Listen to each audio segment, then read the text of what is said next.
ketika bikin bisnis F&B ini atau invest di situ, lo itu memang mengharapkan ini sebagai cash cow atau oh ya udah yang penting gue punya brand F&B. Buat gua ya, harus dilihat pertama kali bukan dari kacamata bisnis dulu. Tapi harus dilihat dari kacamata budaya dulu. Challenging ini. Ya. Ini omongan challenging ini. Bener. Public company, kita bisa melihat hampir semua report itu clear, jelas, dan mempermudah kita untuk memahami Bener. kondisi bisnis dari perusahaan tersebut. Sementara private company quite challenging ya, Bener. menurut gua gitu kan. Nah, gimana pandangan lu terkait sisi risiko untuk private and public company ini?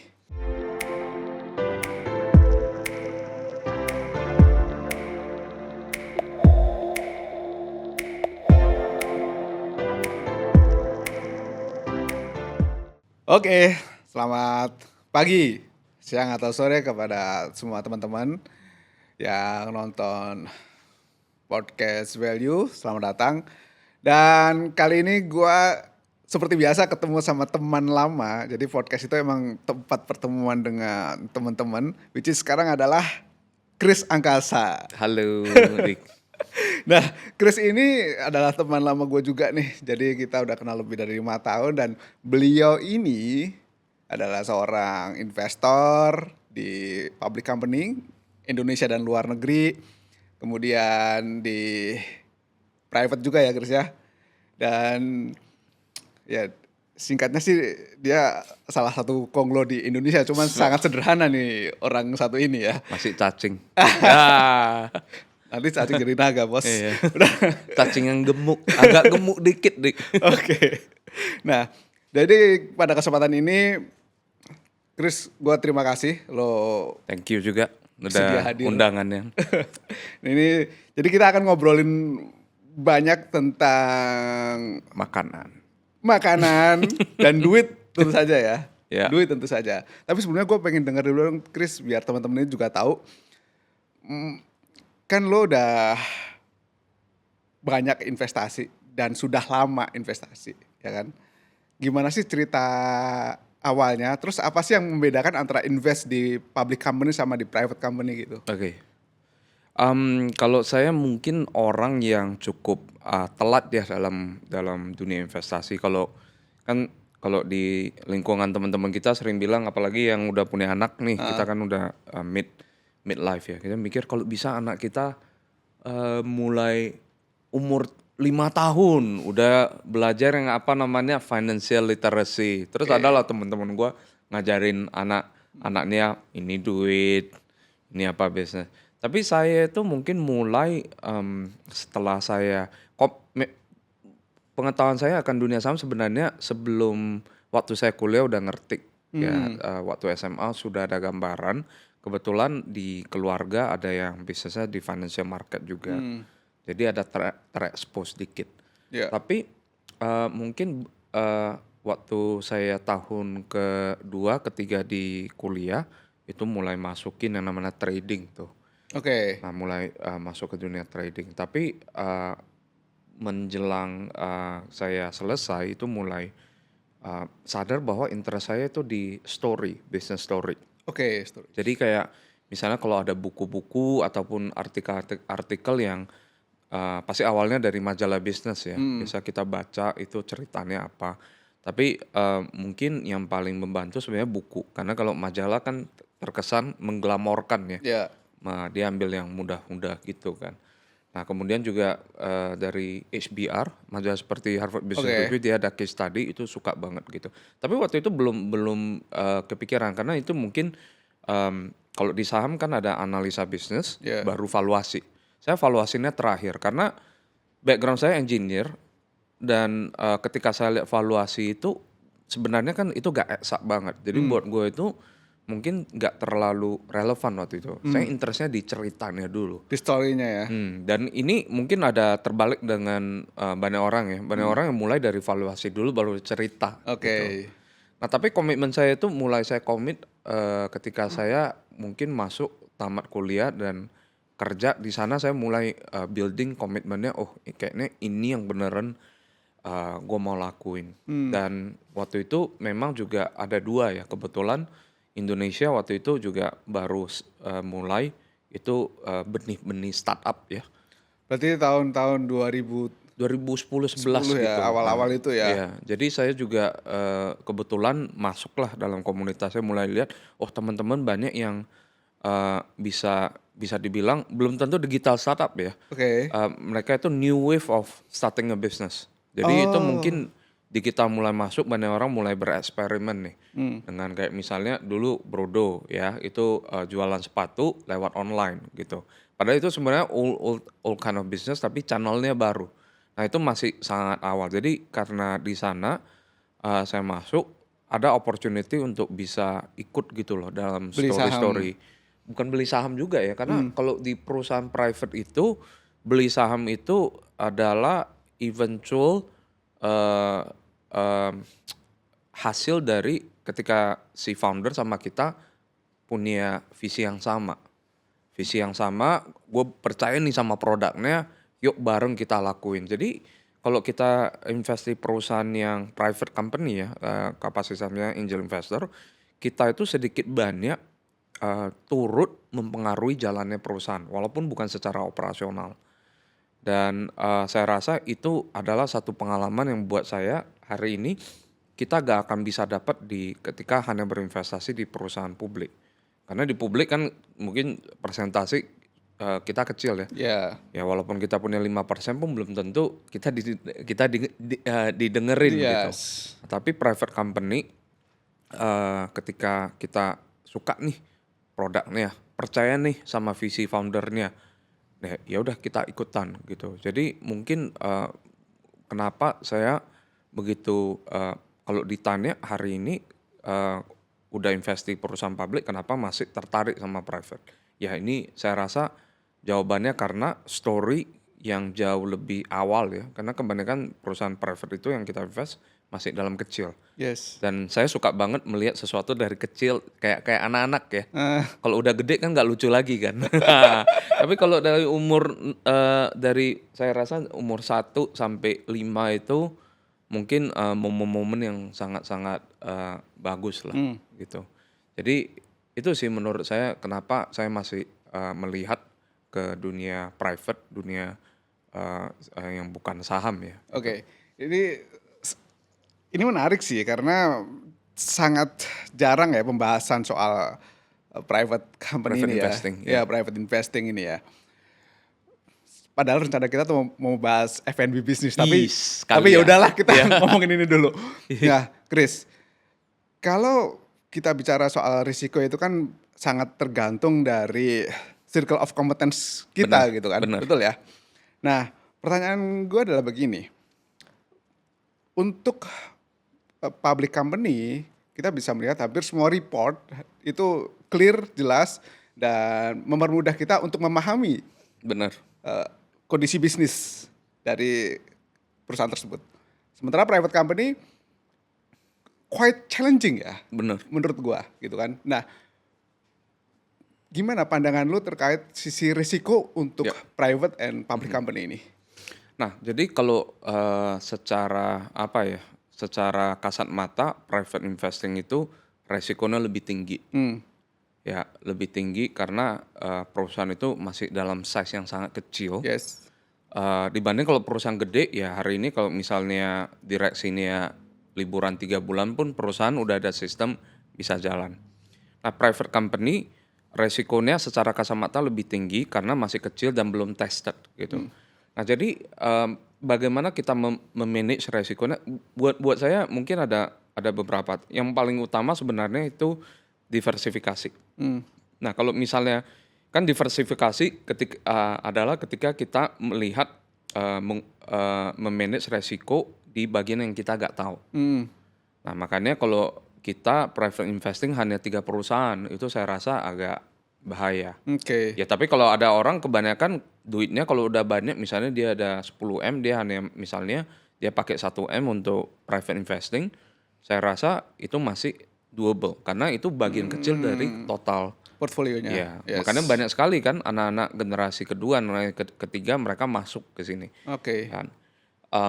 Jadi itu satu diversifikasi itu harus tinggi. Jadi hari ini mungkin menurut saya kalau if you want to do it professionally ya, secara profesional. Beda kalau misalnya cuma part time atau apa Ya. gitu, ikut teman-teman yuk masuk gitu. Nah, tapi kalau professionally minimal kita harus siap untuk 15 perusahaan lah, 15 perusahaan lah Oke. gitu. Karena dari 15 kalau misalnya kita itu kan udah cukup terdiversifikasi ya 15 Yes. dan kalau itu gagal semua, ya berarti ada sesuatu yang salah di prosesnya itu, bukan. Karena kita udah diversifikasi dan gagal semua berarti ada korelasi yang sama. Misalnya Yes. kita pilih foundernya hanya dari misalnya teman-teman SMA kita foundernya. Ah, Ya ya. kalau pas SMA-nya semua orang nggak ada itu ya Pasti jadi salah. iya, jadi diversifikasi itu dari sisi mungkin sektor bisa, kemudian dari sisi founder yang Ya. beda-beda. Gue pernah invest di founder yang kuat di marketing, ada yang kuat di operasional, Pastinya beda sih. dan enggak juga, Enggak? ada yang sama. Jadi Oh sebenarnya ya. faktornya itu enggak terlalu pengaruh ya. Nah, kemudian juga waktu yang berbeda-beda. Nah, menurut saya mungkin seingat saya 2017, 18 itu saya udah mulai slow down. Walaupun saya berusaha oke tiap tahun 2 sampai 3 perusahaan dan kadang ada lebih. 18, 19 itu udah gak bisa, kenapa? Karena itu boom, startup valuasi naik semua. Ya, too much. Jadi itu memang udah masuk dunianya VC lah. Oke. Karena mereka yang valuasi yang mereka tawarkan biasanya lebih tinggi dengan struktur yang berbeda. Hmm. Ada struktur, karena secara lega mereka jauh lebih kuat. Ya. Gitu.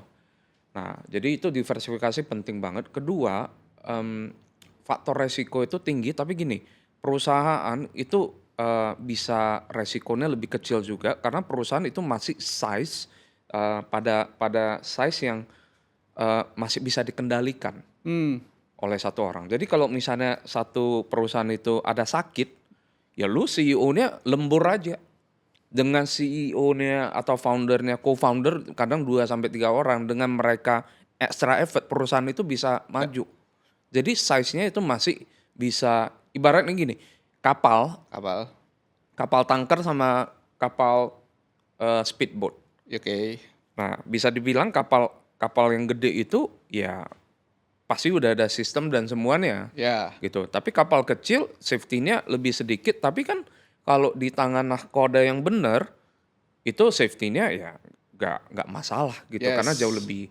lebih sederhana. Nahkoda ya. Nahkoda atau Ya. co-foundernya Ya. itu Jadi sih. ini gue juga beberapa kali masuk ke private entity gitu ya, Chris ya. Dan hal pertama yang gue lihat adalah orangnya sih, Bener, human quality-nya, bener. ya kan? Apakah dia punya integrity, jujur, mau kerja, ya kan? Itu penting banget mau kerja. Yes, karena gue nggak tahu ya kenapa sekarang banyak tren bahwa orang mau mulai bisnis itu harus harus ber-AC yang bagus, which is very costly. Bener. Kadang-kadang nggak memikirkan hal seperti itu. Ya. Kadang-kadang mikir profitnya doang gitu kan. Bener. Nah, ya itu yang gue sharing sih. Iya. Dan Oke. kita kenal juga beberapa founder yang luar biasa tapi gak kelihatan di Exactly. permukaan Ya, gitu. ya. Dan Itu sih. kemarin kan udah masuk ke podcast ini juga, Bos. Yes. Abang kita deh. Abang kita. Oke. Nah, Chris ini beberapa kali buka dan invest di F&B bisnis. Dan gue nyobain salah satu yang terakhir itu Mogul Burger yang ada di SCBD Park ya. Iya. Ini gue gak dibayar tapi ini enak loh. itu enak, beneran enak. Jadi teman-teman kalau nanti di SCBD cobain deh, itu enak, Mogul Burger. Chris, gue mau tanya deh, ini kan gue beberapa kali itu mempelajari soal F&B. Bener. Dan gue gak pernah masuk ke F&B. Salah satu yang membuat gue tidak pernah masuk ke F&B adalah pertama karena gue memang gak tahu bisnis F&B itu. Yang kedua, soal margin dan scalability-nya itu quite challenging ya buat gue gitu kan. Nah, gue pengen tahu dari sisi Chris itu, apakah ketika bikin bisnis F&B ini atau invest di situ, lo itu memang mengharapkan ini sebagai cash cow atau ya udah yang penting gue punya brand F&B gitu. Gue pengen tahu itu sih, penasaran sih. Ya. Jadi kalau kita bicara F&B ya, ini saya lihat dari saya kulik dari dua sisi dulu. Oke. Nah, sisi pertama F&B pada dasarnya ada beberapa Ah, jenis yang kita lihat di Indonesia. Walaupun secara consumer ya, kita sebagai orang yang mengkonsumsi itu kayaknya sama aja. Jadi F&B itu sebenarnya buat saya akan bagi dua dulu. Biasa F&B yang bentuknya location, restoran, dan F&B yang bentuknya catering. Karena ini sebenarnya gede banget. Catering oke. misalnya kan ada yang rumahan, kalau kita di Medan ada nama rantang lah. Oke. Itu apa? Bontot biasa kita bilang ya. Nah, itu kan sebenarnya masuk ke kategori catering itu sebenarnya sangat besar juga. Banyak Oh UMKM ya? berputar di sana. Karena Oh, ibu-ibu masak ya itu mudah sekali, dia udah masak, ada ah. yang nanti masuknya ke warung dan lain-lain semua. Kenapa MBNG nggak pakai itu? Tidak tahu Oke, kita juga. lanjut ke sini. Iya. Oke, Ya. terus. Nah, jadi nah kalau kita specifically kita remove catering karena catering mereka punya struktur sendiri juga ya. Nah, masuk ke yang sifatnya restoran atau location base itu di dalam juga dibagi ada cafe, ada dessert dan semua konsep itu punya karakteristiknya masing-masing. Sama seperti bisnis kalau kita di saham, kita kan ada handicapping ya. Mhm, Ada bisnis yang memang lebih mudah, yes. ada yang mudah, barrier of entry-nya rendah, ada yang susah, barrier entry-nya rendah, ada yang susah, barrier entry-nya tinggi. Mhm. Di F&B seperti itu. Jadi kayak misalnya saya bisa kasih contoh ya, misalnya bisnis kopi itu adalah salah satu yang paling susah. Oh ya? Iya, saling susah. Dan ada alasannya kalau kita lihat dari kacamata analisa saham. Ya, kemudian eh, ada gak yang lebih susah dari kopi? Ada, bisnis dessert, es Mhm. krim itu lebih susah lagi. Nah, bisnis Oh, es krim kalau dijadiin kayak model location itu setengah mati. Tapi kalau bisnis es oh, krim dijadikan model catering, wah itu powerful banget. oh, Nah, jadi setiap F&B itu kayak ibaratnya dalam spesies ya, spesiesnya ada sendiri gitu loh. oh, menarik Nah nih. nah kenapa saya dulu dan ini biasa observasi kualitatif ya. Kualitatif itu kayak misalnya kenapa bisnis kopi kalau kita lihat ya di Amerika dulu ya, top of the mind apa yang gede? Bisnis kopi. Starbucks? Starbucks. Ada nggak nomor 2? Ada. Iya, Nomor betul. 3 nggak ada. Jadi Starbucks itu menurut gua di US itu anomali. Dia bisa mencapai dengan scale segede itu. Yang lain nggak survive. Nah sekarang saya tanya, bisnis burger di Amerika ada nggak? Burger King? Top of the mind. Top of mind. Burger. Burger Burger. Pokoknya lu ke burger ada apa? gua nggak tahu sih itu. McDonald, McDonald ya? Burger King itu ada Ya, dua, Burger King itu ya. In and Out, Shake Shack, Wendy's, dan Fast food ya? ya burger, pokoknya burger. Oke. Nah, jadi market burger itu jauh lebih gede dari kopi. Oh gitu. Dan pemainnya bisa banyak dan gede-gede gitu. Mhm. Jadi sebenarnya marketnya sebenarnya burger itu atau bisnis makanan itu sebenarnya jauh lebih mudah daripada kopi. Ya, jadi nanti mungkin kalau ada yang tertarik kita bisa lanjut diskusi ini. Jadi kira-kira mapnya seperti itu. Nah di Indonesia, even dari location base ya, itu saya rasa saya akan bagi dua. Heeh, Bisnis yang kita franchise dari orang mhm, dengan bisnis yang kita brand building sendiri. oke. Ya, jadi kenapa ini penting banget? Karena di mata konsumer sama. Dia lihat Fore sama Starbucks mungkin sama, sama-sama kopi. Iya. Tapi Starbucks itu kalau kita lihat minimal 5-6% royalti harus Oke. dibayarin ke pusat. Ada Sedangkan relatif ya? Fore setahu saya tidak ada license sama sekali. Mmm, Nah, jadi ini akan kelihatan banget nanti pertanyaannya mana lebih cash generative.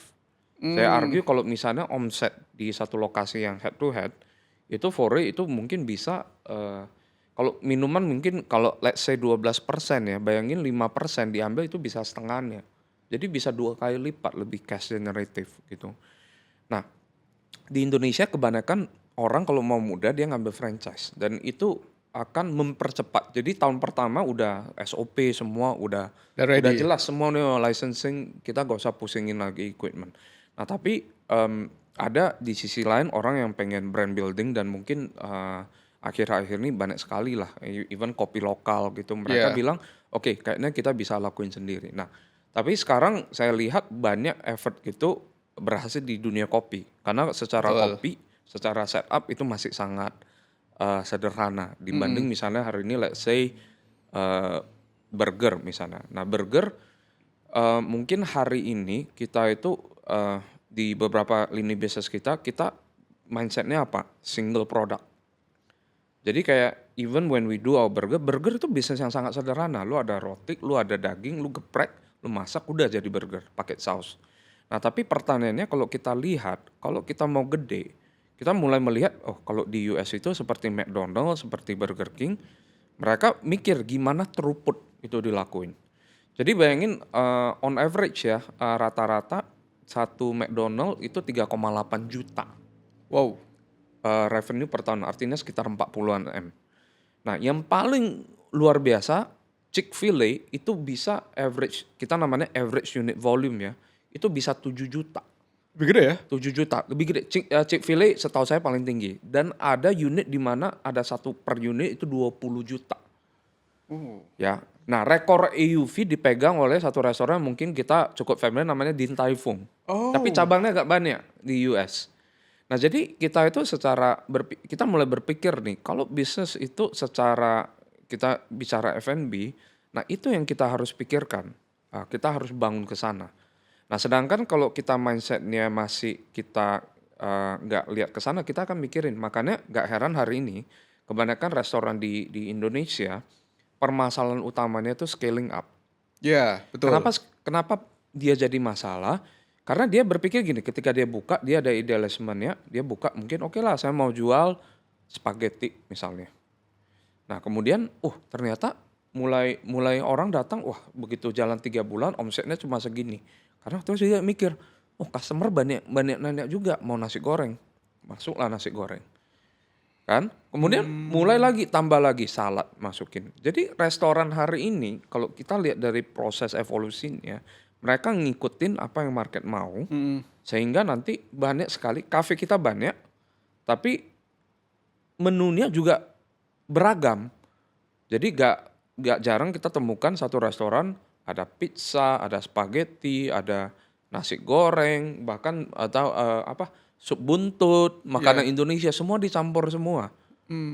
Nah makanya gak heran kita susah scale up, karena ketika kita mau scale up di lokasi kedua, kita harus replicate bukan saja dari segi equipment, tapi dari segi manpowernya kita juga harus pikirin. Oke.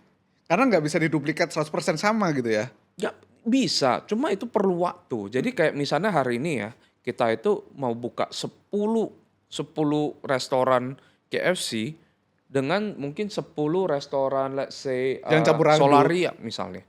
Ya walaupun ya model perusahaan itu di prep kitchennya itu udah sangat banyak ya, mereka udah pakai center kitchen semua, itu jauh lebih cepat KFC single product. Walaupun ada produk-produk lainnya ya. Ini kan kalau kita emphasize gitu kan sebetulnya ya nggak hanya masalah F&B sih.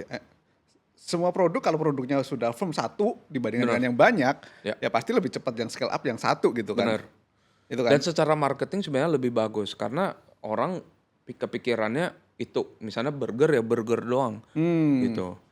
Nah jadi kalau balik lagi pertanyaan apa sih yang kita lagi buat? Nah kalau saya hari ini mungkin kalau disuruh franchise hanya untuk mendapatkan cash flow, buat saya challenge-nya itu kurang ya. Karena buat saya kalau kita udah habisin begitu banyak tenaga, pikiran untuk buat satu perusahaan, kita pengen ambil challenge-nya apa? Let's build a brand. Build a konsep yang beneran dari Indonesia, dan kita pikirin segala jenis inovasi, ya udah kita coba. Dan ini akan sangat menyakitkan, karena gini, kalau restoran franchise atau apa, biasa kita kan kalau bisnis F&B ya, kita pakai konsep namanya buy up pay. Kita buka satu store berapa lama balik modal. Makanya restoran mereka suka ngejar viral. Karena kalau viral, kadang kalau mereka berhasil 6 bulan aja udah balik modal. Nah kalau saya ditanya ketika kita punya F&B company ya, setiap brand itu kita ada mungkin bisa life cycle kita 10 tahun. Jadi mungkin 3-4 tahun, pertama kita kuatin fondasi, kemudian 5-6 mulai trial, dibuka scale up. Jadi kita sangat pelan banget. Nanti mungkin tahun ke-9, tahun ke-10 mungkin kita baru mulai ekspansi gitu. Jadi itu life cycle yang cukup sehat. Bukan cukup sehat, cukup common ya kalau kita lihat Nah, cuma kita seringnya kan kita lihat restoran yang baru buka, kita langsung berpikir dia udah di sana gitu kan. Ya, Terutama yang franchise gitu. ya, ya. Ini ketika lo bilang bahwa lo milih Hmm. brand gitu kan. Ini gue jadi keinget sama omongannya Pak Irwan yang punya Sido Muncul itu. Mhm. Beliau kan bikin restoran ternyata di deket sini, Ya, yang Ayam Bima itu. Nanti kalau mau kita sini bisa. makan siang ke sana. Nah, ketika orang-orang nanya, Pak bikin restoran ya? Enggak, saya tuh nggak bangun restoran, saya tuh bangun brand gitu. Which is punya wisdom yang sangat dalam beliau. Nah, Chris, kan ketika lu masuk ke sebuah bisnis, ya let's say F&B inilah ya, sebagai investor gitu kan otomatis ngasih input tapi nggak operasional day to day lah, nggak mungkin lah itu kan, karena itu kan. Ini kalau restoran lumayan operasional. Oh iya. Terutama di food testing nih ya. Oke. Wah, itu yang buat saya happy. Iya, iya kan. Kita Tapi suka habis banget. itu saya harus cari perusahaan gym untuk diinvest tapi ini. Oh itu juga lagi bagus sih, marginnya lumayan Iya. tinggi sih. Marginnya tinggi tuh Jim. Gue udah lihat beberapa laporan keuangan soalnya. Yes. Nah, oke, kalau misalnya ketika masuk ke bisnis F&B tersebut gitu kan. Nah, pertanyaannya adalah, dan Chris ini kan seorang value investor juga. Ketika ambil posisi margin of safety-nya yang dilihat, intrinsic value dan lain sebagainya gitu kan. Prinsip-prinsip value investing itu dipakai nggak ke dalam bisnis ini gitu? Karena gue melihat ada hal yang ya pasti kita perlu adjust gitulah Benar. antara private sama public gitu. Monggo. Oke, kalau F&B ya, sebenarnya F&B itu dia itu cukup punya karakteristik yang menarik ya. Jadi kalau kita perhatikan semakin kompleks atau semakin sophisticated satu bisnis F&B, semakin susah dia make money. Jadi kayak misalnya restoran yang punya 10 cabang, Yes. 10 menu ya, dengan restoran punya satu menu, head to head, kalau misalnya saya akan prioritaskan yang fokus dulu. Oke. Karena hari ini kalau kita lihat bisnis-bisnis yang jalan itu, misalnya fast food atau kategori QSR ya, itu bisnis-bisnis yang cukup sederhana dibanding kayak misalnya bisnis fine dining yang sangat kompleks gitu. Oke. Itu kalau kita udah masuk semakin kompleks bisnis F&B itu tingkat kesulitannya semakin tinggi gitu loh. Misalnya warung Indomie nggak kompleks gitu. Itu kebanyakan sudah di prep. Itu sangat cash generatif ya. Nah jadi tapi kita harus sadar juga ya, kenapa kita juga mau mendorong bisnis-bisnis F&B yang kompleks itu, karena kalau secara logika ya, investor yang cari yang make money dulu. Tapi masalah gini, kalau yang make money itu semua dalam bentuk ada kombinasi dengan komponen yang dia itu sebenarnya pabrik bukan restoran. Nah beda pabrik dengan restoran apa? Pabrik itu kita berusaha menstandarisasi produk kita, dan saya rasa secara jangka panjang nggak bagus juga buat kita. Dan ini udah terjadi di Amerika, kemarin ada dokumentari ya, yang dia cerita nih sebenarnya supply chain restoran itu kayak mereka makan chicken nugget itu semuanya hampir sama karena didominasi oleh satu supplier, Oh ya. 2-3 supplier lah. Di US itu ada yang gede namanya Cisco sama US Food. Oke. Jadi semua bisa lewat dia. Yang gorengan, kentang goreng, french fries juga cukup uniform Yes. dan highly processed gitu. Sedangkan kita di Indonesia kita masih punya kesempatan untuk ngambil jalan lain, yaitu banyak sekali komponen makanan kita itu masih berupa fresh food. Ibu-ibu yang masak di warung itu semua fresh food. Itu sebenarnya itu saya rasa berkat yang kadang kita nggak sadarin. Nggak sadari. Kita nggak sadarin, kita anggap remeh. Padahal sebenarnya komponen fresh food Indonesia itu cukup tinggi. Yes. Dan percaya atau enggak, kemarin saya pernah research ya, walaupun konsumsi daging atau apa kita cukup rendah, konsumsi seafood kita cukup tinggi. Ya Dan betul. konsumsi seafood, nah seafood Tapi masalahnya itu sangat susah distandarisasi. sorry gue potongnya, tapi itu Hmm. masih kalah dengan konsumsi rokok di Indonesia ya sebenarnya. Yes, itu saya juga nggak tahu. Tapi itu bisa dibilang fresh food juga sebenarnya. Oke, lanjut. Bukan proses. Iya, iya. Vaping itu proses sebenarnya kan. Wah ini nanti ada iklan apa warning Nggak, di ini nggak bawah gitu. disponsori oleh perusahaan rokok loh ya. Oke. Tapi ini yang harus kita perhatikan. Kenapa? Karena makanan itu by itself pertama buat gua ya harus dilihat pertama kali bukan dari kacamata bisnis dulu. Tapi harus dilihat dari kacamata budaya dulu. Challenging ini. Ya. Ini Dan omongan challenging ini. benar, tapi kayak seperti musik. Musik itu harus dilihat pertama dari kacamata culture dulu. Jangan langsung dipikirin unit economics-nya semua itu saya rasa itu penting, tapi pertama lo harus lihat ada value-nya dulu gak? Very good idea. Jadi kayak secara society ya kita pengen nggak sih sekitar kita yang ada restoran-restoran yang fresh food, yang artisan, atau kita pengen society kita lari ke highly industrial. Dan ini yang harus kita buat secara bersama, keputusan kolektif. Wow.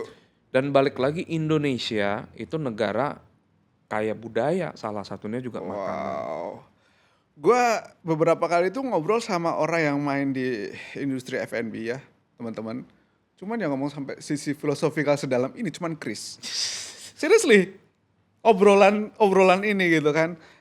Hampir mereka jarang sekali ngomong budaya ya. Bener. Jarang sekali. Kecuali ya yang tadi gua sebut Pak Irwan itu. Dia omongannya tuh persis sama si Chris ini. Budaya lah, Indonesia lah, itulah yang dijual sama Benar. beliau berdua ini, Ya. Pak Chris sama Pak Irwan. Dan mungkin ini juga bisa jadi pembelajaran buat teman-teman yang sekarang lagi mencoba untuk membuat dan masuk ke industri F&B ya. Kamu harus melihat sisi budayanya dulu Sebelum ekonomiknya. sebelum ekonomiknya ya. Kalau kalau seperti itu Chris ya, bisa gua bilang nggak sih? Itu kan berarti kan untuk teman-teman yang mau masuk ke F&B itu harus di level ekonomi yang bagus gitu kan. Kalau kita bicara soal budaya loh ya, Bener. ya kan? Karena sisi risetnya itu harus dalam. Nggak bisa dong kayak ya sudahlah yang penting masak gitu. Itu jelas-jelas menurut gue nggak bisa gitu kan. Harus tahu, harus ada risetnya. Dan gue yakin ketika lo masuk ke Mogul, terus Medanko, itu kan pasti riset berulang-ulang ya. Iya. Tapi kan? researchnya itu bukan kayak kita research apa ya. Karena at the end of the day budaya itu kita cuma perlu diam dan observasi.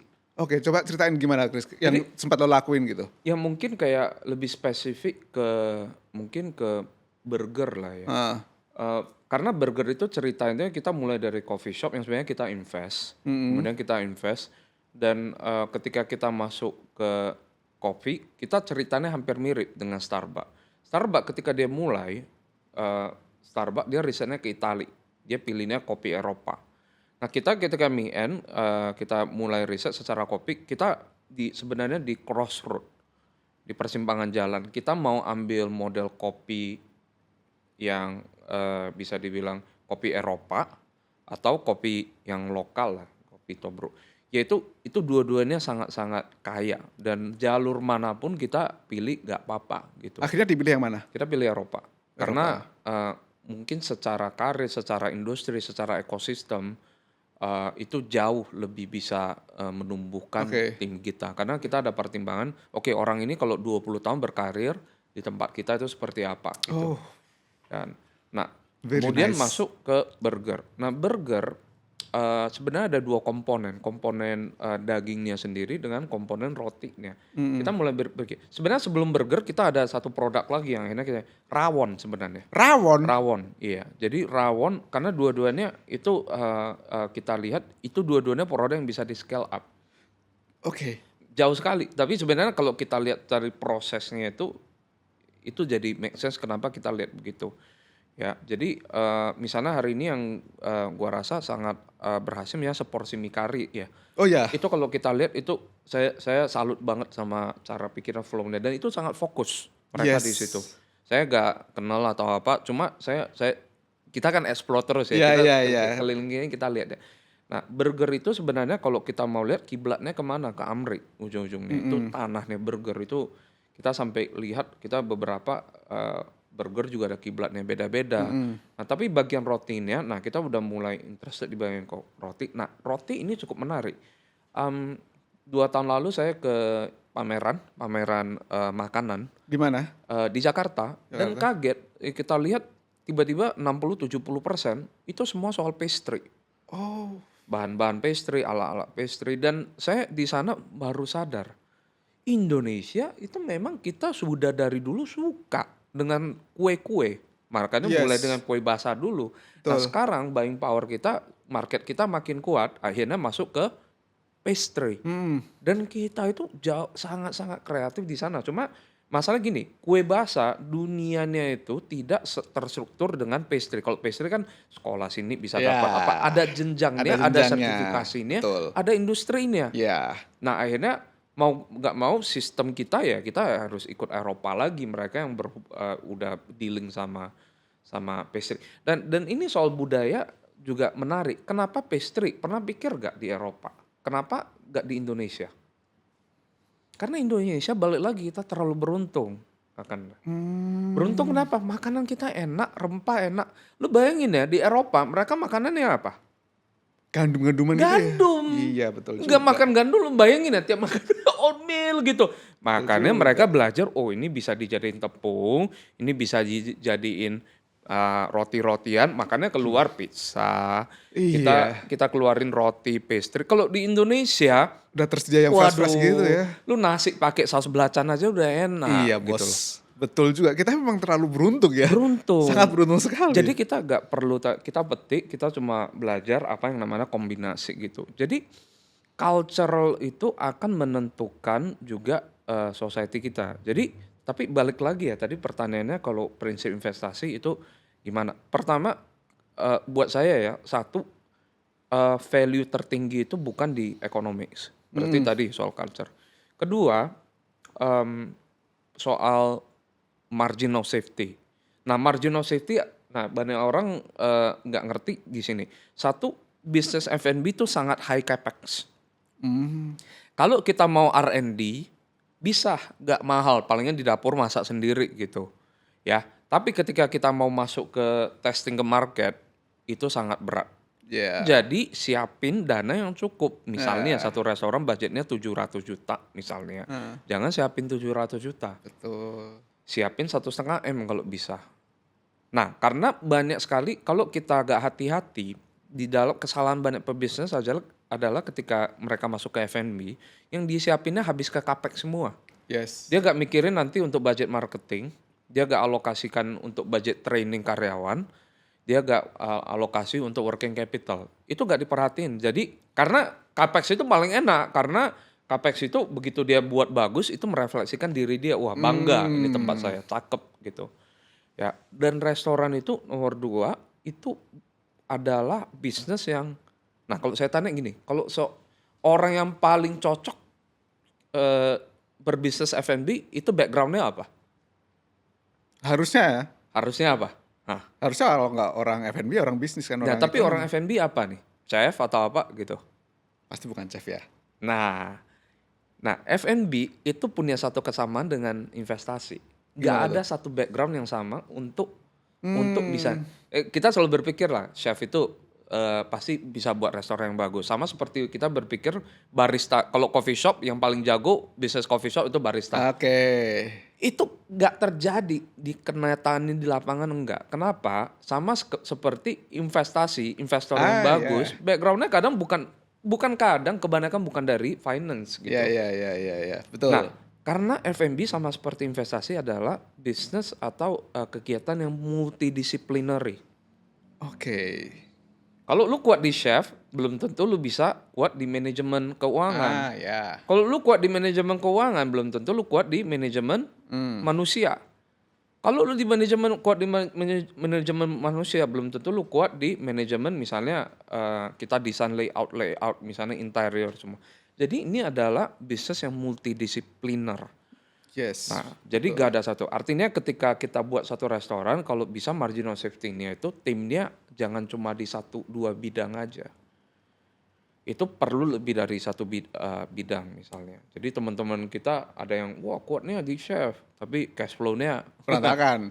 atau misalnya kuat di apa operasional, ternyata barang habis, nggak Ya. diisi balik. Ini penting juga sih soal soal manajemen barang gitu ya, karena F&B itu bisa dibilang rumit karena harus fresh, nggak boleh Perputarannya juga. harus cepet ya. Hmm, Soalnya kalau enggak ya bisa jadi kasus juga kalau misalnya ada makanan yang bermasalah gitu kan, dan bener. impact-nya kan gede banget gitu. Ya, Makanya standarisasi untuk quality dari F&B itu betul-betul harus dijaga kan gitu bener. kan. Ya makanya akan sedikit berbeda dengan beberapa bisnis lain di mana dia nggak terlalu berputar cepat, nggak Bener. secepat dari F&B gitu ya. Ini kalau Ya, kita ngomong F&B secara benar ya dalam konteks kita mau secara scale up, bisnis. secara Ya. bisnis gitu kan.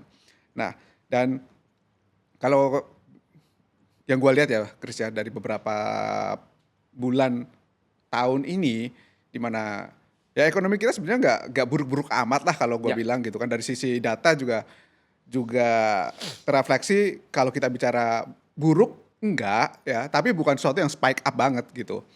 Namun faktanya juga kita nggak bisa memungkiri ya, beberapa F&B bisnis di Indonesia itu sudah mulai pada kolaps nih. Bukan kolaps sih, tutup lah ya, tutup beberapa gerai.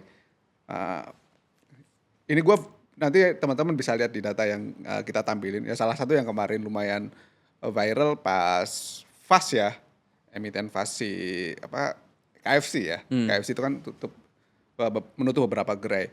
Nah, gue mau tanya sebagai karena kita juga ada di bisnis investment ya, Chris. Jadi kan Chris juga pasti tahu dan merasakan mhm. secara langsung dampaknya. Sebetulnya kondisi sekarang itu bagaimana sih dari sisi teman-teman yang bisnis di F&B gitu? Apakah memang ada penurunan yang sangat-sangat signifikan atau ya sebetulnya ini adalah hal yang biasa saja di dunia F&B gitu, Chris? Oke, kalau kita bicara F&B sebelum kita lihat kalau bisnis tutup ya, itu Heeh, kan simptom, yes. ada cost-nya. Nah, tadi saya bilang F&B itu multidisipliner.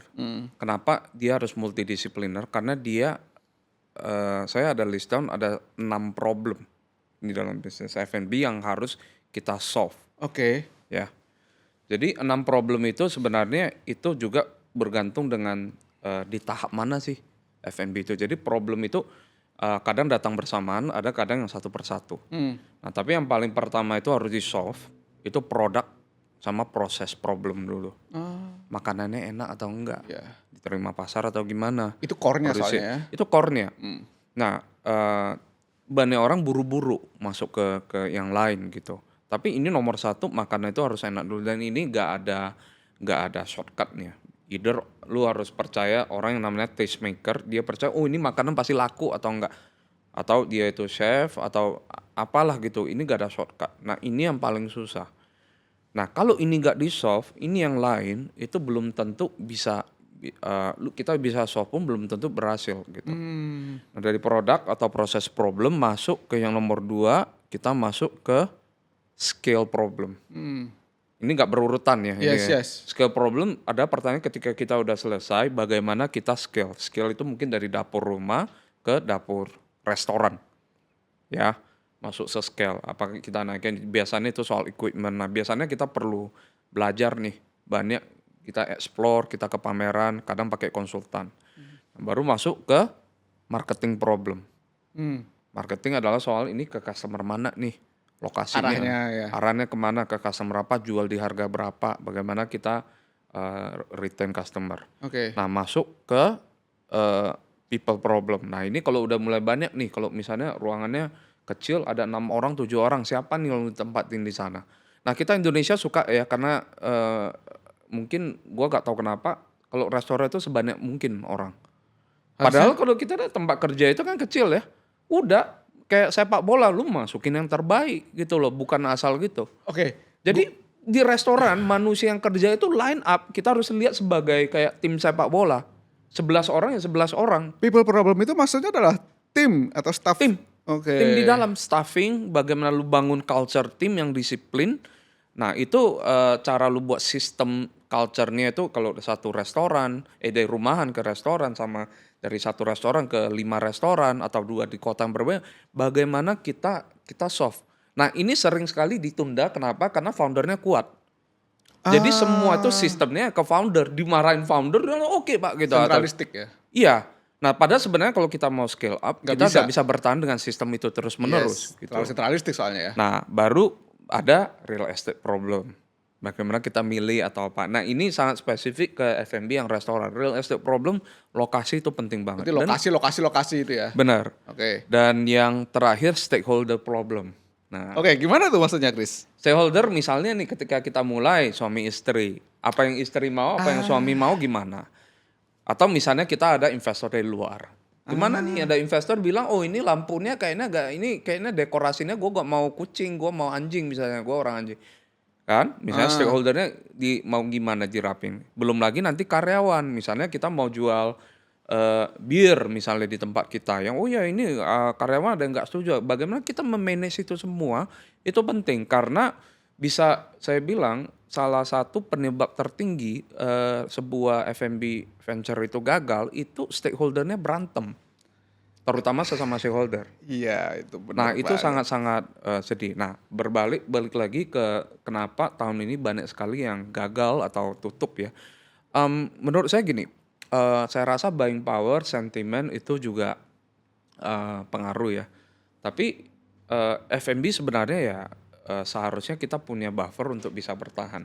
Oke. Nah, kalau dia tutup berarti ada nih nafasnya habis. Either foundernya burn out, dia Hmm, capek, atau juga ya cash flow-nya itu sudah mepet bermasalah. banget. Iya, Jadi iya, iya. begitu kena dikit, ya memang kita ada penurunan kemarin setelah Lebaran itu drop banyak, mulai recover, tapi kemarin kena demo, Ya. kena lagi drop dan sekarang mungkin tahun ini lebih challenging daripada COVID. Oh iya?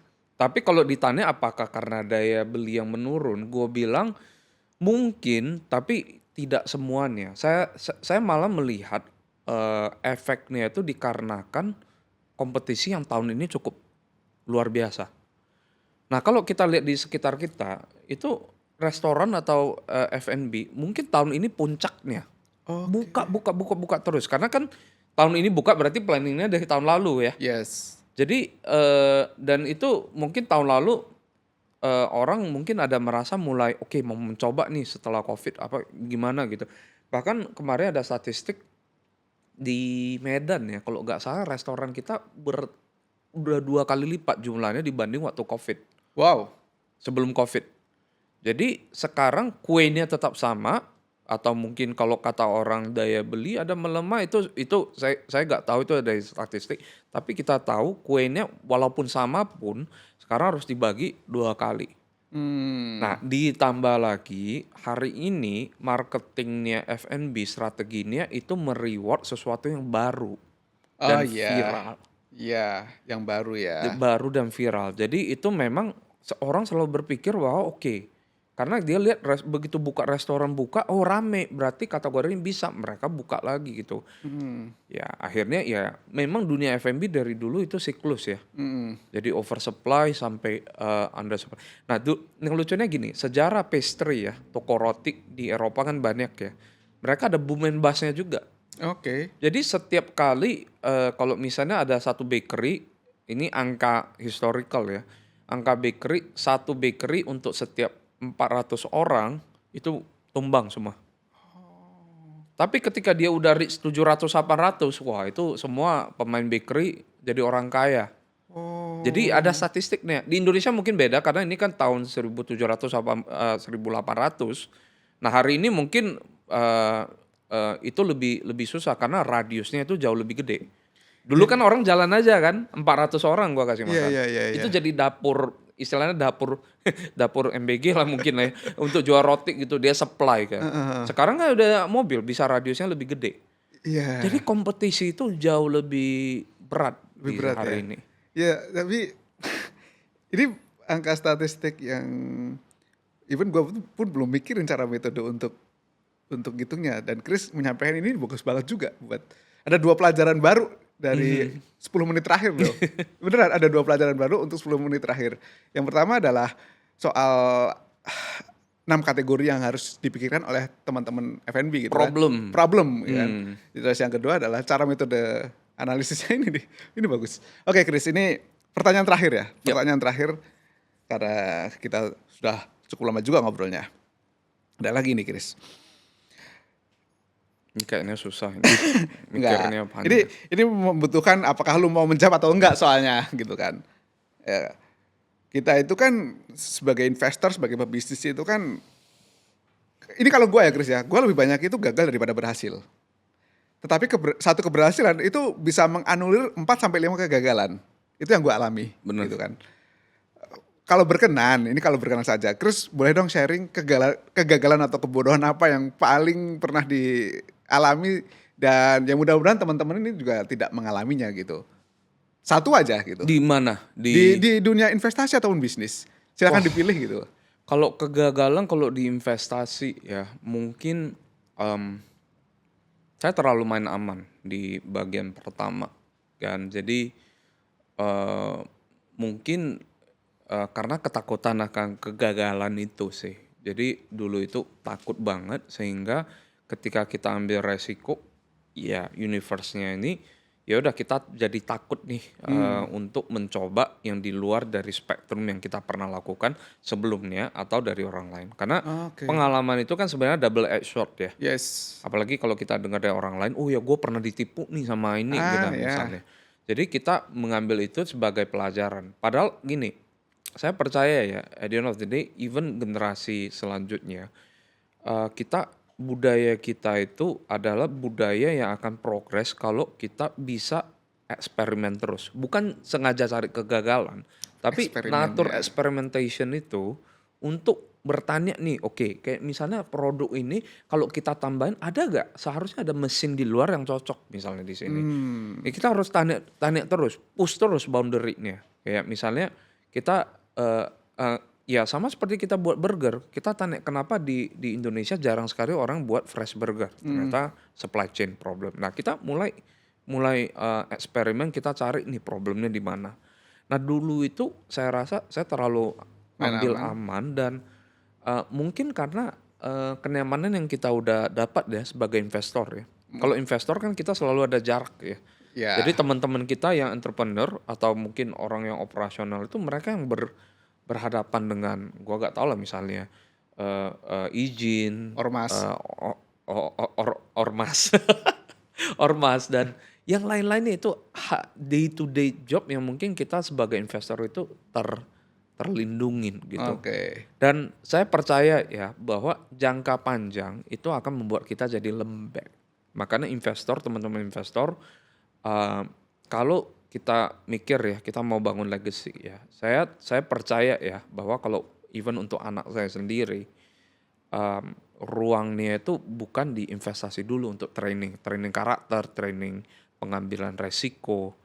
Ya, karena kalau kita udah nyaman, kita akan membuat keputusan itu berdasarkan kenyamanan kita. Kita nggak mau turun ke lapangan nih misalnya. Ya. Untuk misalnya ada perusahaan yang lagi sakit, kita disuruh urus ya mungkin kita menghindari. Menghindari itu. Jadi algoritma kita adalah algoritma untuk menghindari pain.